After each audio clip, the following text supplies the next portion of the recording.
So I'm here marking up the beds, setting up. I want to expand my market garden. So here now I'm setting up. I'm marking out where the permanent beds will be. I want to expand my market garden and plant some more vegetables. So here, what I'm doing at the moment is, I'm marking out where the beds will be. So here, what I do is I measure the bed at a width of 75 centimeters, or rather 30 inches, and then the pathways, there'll be 45 centimeters or 18 inches. So here, what I've done first, I first of all started by clearing the weeds. This place had quite some had some weeds. So what I've done first, I've just started by clearing the weeds. Now I want to mark the beds. After that, I'll do raised beds. I'll be doing raised permanent beds.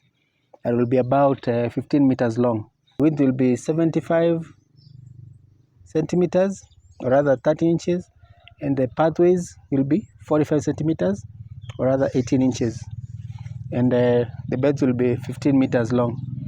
I always try to ensure that the beds are of the same length throughout the farm, where possible, so that because there are so many advantages with that. Number one being, if you're using things like probably the drip tapes and all that, you can easily move from one section of the farm to another. If there's a netting that you use to cover the beds, you can also easily transfer that from one section of the bed to another, instead of having, if the beds are of different lengths, it will not be easily possible. So with this helps me, at least I'm able to move some of the things, especially the drip tapes, from maybe a section that is not being productive at the moment to this other section. Yeah, the process of preparing the beds is not done. I'm done with the bed preparation, and now I'm ready now to transplant my vegetables. But before then, there's one very crucial step, and I think actually this is the most important step that remains just before we do our transplant. On this transplant our vegetables on these beds that I've already prepared. So this crucial step that I'm referring to is having an irrigation system in place. So in my case here, I'm going to be doing setting up a drip irrigation system. So I'm going to be punching holes on the main delivery pipe here, and then lay some drip tapes onto my beds just before I'm able to transplant my vegetables. You really need to have an irrigation system in place, because you can no longer rely on the rains, especially in this region. The weather patterns are quite erratic, and cannot really rely on rains, because actually at the moment here we are smack in the middle of the rainy season. But you can see today the rains have taken a break. The sun is quite hot, and if you had our vegetables here, they'll really need some irrigation.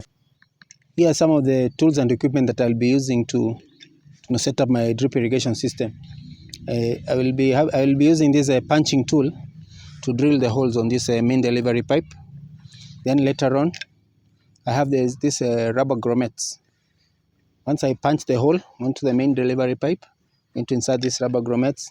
Then I'm going to be using these mini valves on each and every drip tape.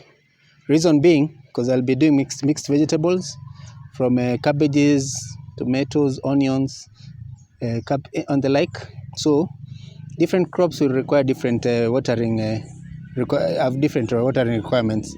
So in this case, depending on the crop, that's why I need to have these mini valves on each bed, so that I can be able to regulate the water on each and every bed as and when I required.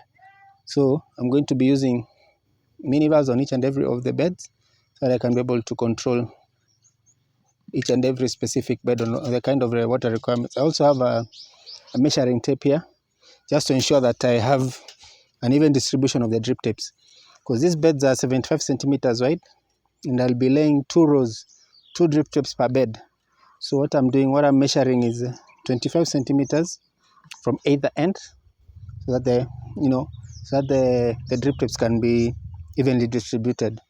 So that's how I'm going to be setting up my drip irrigation system, starting with the punching of the holes from the main delivery pipe, inserting the rubber grommet, and then the mini valve. Then later on, I do the drip tape. and my irrigation setup will be ready for transplanting my vegetables. Yeah, all is set now. The beds have been prepared. I've laid the drip tips. So now all that remains is now to transplant my vegetables. So that's what I'll be doing next. So thank you for watching this video. Till the next one, happy farming.